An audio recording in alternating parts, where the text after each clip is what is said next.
एकदम सही। Good morning और राम राम भाई सभी को। आज हमारा वाइवा है, कल हमारा एग्ज़ाम हुआ था और आज जो भी हमने अब तक इसमें लिखा है, जो नोट किया है, वो सारा जमा हो जाएगा।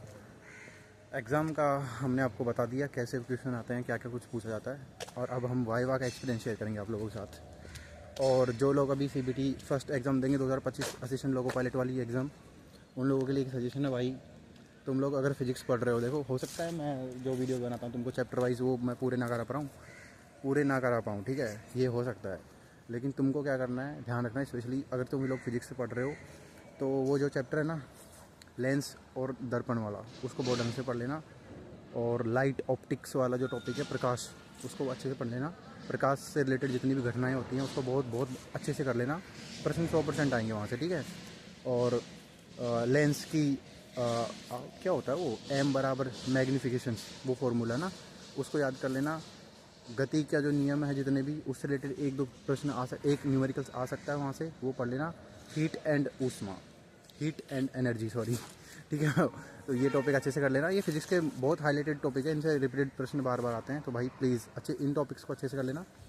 और बायो केमिस्ट्री तो मैं बायो तो तुम खुद कर ही लोगे। बायो में तो मैं खुद ज़्यादा, मेरा स्ट्रेंथ भी नहीं है बायो में इतनी, लेकिन जो टॉपिक में मेरी है मैंने तुम केमिस्ट्री मैंने ऑलमोस्ट आपको पूरी करा दी। जो टॉपिक मुझे आते हैं वो मैंने आपको कराई दिया। और बाकी तुम्हारी अच्छे से पढ़ते रहना, नेगेटिव मार्किंग मत करना बस, ठीक है। हमारा जो यहाँ पे जो भी होगा वो मैं तुमको बता दूंगा। टेस्ट में इस टाइम पे मे भी तुम्हारा स्कोर कम बने तो तुम PYQ लगा लेना, PYQ में तुम्हारा स्कोर अच्छा बन जाएगा। तुम टेस्ट बुक के खुद के अगर टेस्ट लगाओगे तो उनमें तुम्हारा स्कोर कम बनेगा, उससे तुम्हारे सेल्फ डाउट ज़्यादा होंगे और तुम अंडर कॉन्फिडेंट फील करोगे। इसलिए तुम जो है अपना PYQ लगाओ तो तुम्हारा इस टाइम पे, लास्ट टाइम पे मोरल डाउन नहीं होना चाहिए किसी भी कंडीशन में, ठीक है। तो इसलिए तुम अपना PYQ लगा लो, अच्छा रहेगा, ठीक है। और अभी तुम्हारे पास टाइम भी है, और जिनका 13 तारीख को है उन सब के लिए बता रहा हूँ, ठीक है। तुम अपना टेस्ट लगाते रहो और जो पुराना पढ़ा है उसको रिवीजन करो, नया कुछ पढ़ने की आवश्यकता नहीं है। अभी वैसे पढ़ सकते हो रीजनिंग वगैरह, कुछ जहाँ फंस रहे हो वहाँ पढ़ सकते हो, कोई दिक्कत नहीं है। जैसे कि आपको मान लो कि आपने घड़ी का चैप्टर पढ़ा ही नहीं है, हालांकि क्वेश्चन भी नहीं आएगा, घड़ी से तो आएगा भी नहीं, लेकिन मान लो कि आपने ब्लड रिलेशन बिल्कुल नहीं पढ़ा आज तक। वैसे पढ़ना चाहिए, तुम लोगों ने पढ़ ही लिया होगा, लेकिन नहीं पढ़ा है तो उसको पढ़ लो। क्यों, रीजनिंग ऐसा सब्जेक्ट है वो इतने समझ में आ जाता है।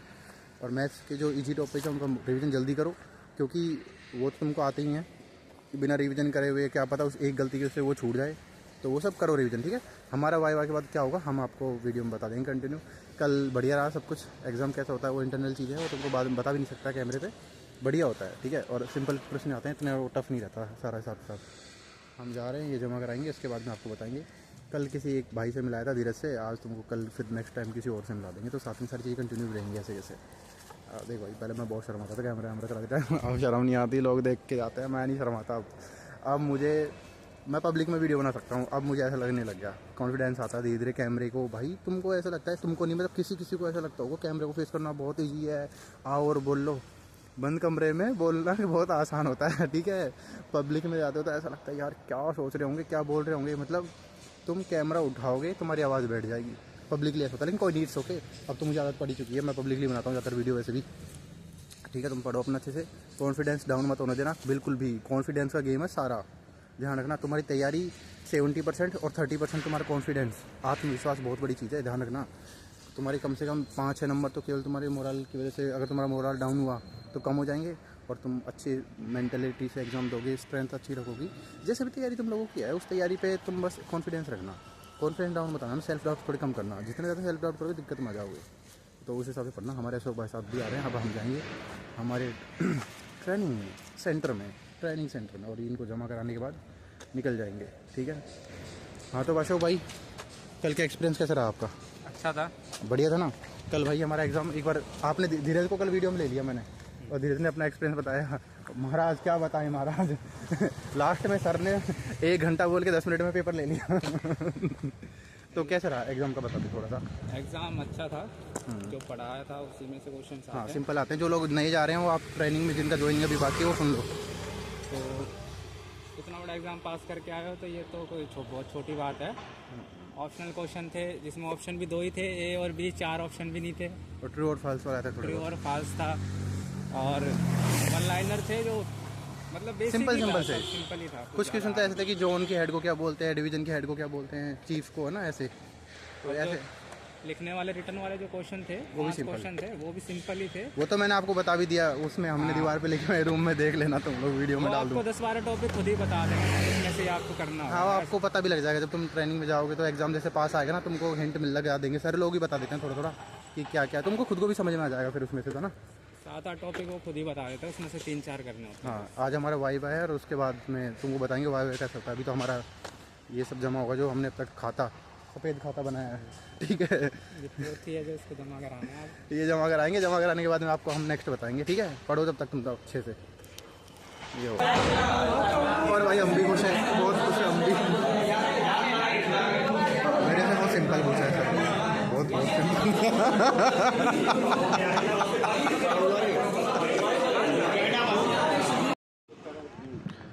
तो भाई फाइनली हो गया हमारा वाइवा कंप्लीट, और अब आपको बता देता हूँ कि वाइवा में क्या क्या पूछा हमसे, ठीक है।